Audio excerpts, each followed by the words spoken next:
Next up, we're going to make a robot mouse that is cast from plaster. I'm going to show you how to build the model, make the mold, and pour your own creatures.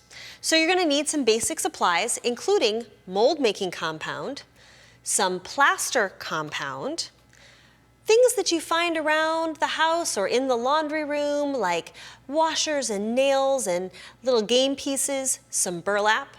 You're definitely going to need some glue and some paint to make it your own special way. And of course, you'll need some paintbrushes and some paper towels and some things to stay tidy.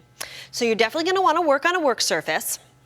And we're going to get started by building our robot mouse. This is going to be the basis of everything. So we're going to build on a light switch cover, but you could use anything that you have that's, stiff and sturdy. We just want to kind of create a base or a background for it. So I'm going to use some white glue, and this is nice, super thick glue. So I'm just going to pour it right out of the bottle and use my finger to spread it around. Because what we're going to do next is go ahead and glue our burlap right on top. Okay, so there we go. Now we're going to assemble our pieces of our little mouse, and this is kind of where you get to be creative. If you want, it could be a mouse, it could be just a regular robot, but we're going to use all of these little pieces and glue them down so that it makes the creature look alive. So I'm just going to put a couple of them down, and you'll see that when we get done, it looks like this. He's kind of cute. So now we have to make the molding material so that we can make multiples of him, which is kind of great. You can build him once and then make lots of copies.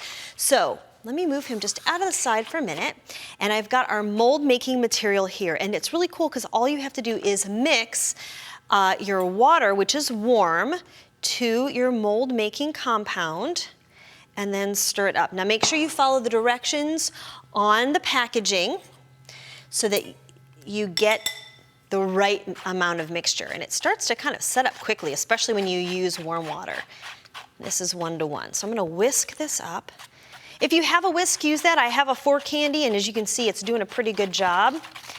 But I'm going to stir quickly, especially with using the warm water. And scrape the bottom, go around the sides. I can feel it starting to get kind of warm and gloppy and thick. Can you see it setting up already, which is kind of cool. So let me take this out. And next what I'm going to do is just kind of tap the sides. What I want to do is get the bubbles out of it, like so. Okay. Now we're going to take our robot mouse sculpture and we're going to lay him down right on the top very carefully. And I want to make sure that he is submerged, but he's, he's in contact. There we go. So we're going to set this aside and let this become a mold. And in the meantime, we're going to mix up the plaster material. And it's a very similar process. You add 1.5 cups of plaster and 1 cup of cold water. And we're going to mix that up next. Let me wipe off my spoon here. There we go. Woo! This is always so much fun to me. It's kind of like, being a mad scientist. You get to mix things up. And I'm going to stir it, and again, try and get all of the material dissolved. So let's check and see how our mold is coming. When you touch it, and it's kind of like an egg white or gelatin, it's ready. If you lift straight up, you'll see that some of the molding material has stuck, but you actually do have a good impression. So now what I'm going to do is just give our plaster material another little stir and go ahead and pour this in. Now this will take 20 to 30 minutes to set up. So make sure that you're very patient.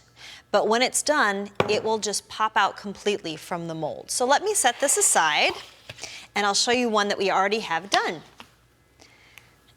Okay. All right, so when it comes out of the mold, it looks like this. Here's our little robo mouse. And as you can see, he's got some good texture. So now we're really going to accent that by giving him a paint job. And I'm just using some acrylic paints here, and I'm going to give him a nice solid base coat. And I'm just going to go over everything in this blue, but of course you can use the colors that you like and you know, kind of customize it as you want. You could even color each section a different one. So once you've got him all base coated, it will kind of look like this. And we let this dry completely so we can move on. Now we're going to do just a little bit of dry brushing. I'm going to use my paper towel to get the water off of my brush. And I'm going to go ahead and just lightly go over the tops like so to kind of bring out those cool textures. And you can do yellow on the mouse or whatever color you want, and then another color on the background. To finish it off, you're going to glue a little bit of felt to the back of it, and that will protect your surface if you choose to use it as like a paperweight. Then when it's dry, all you have to do is trim around and you are ready to go.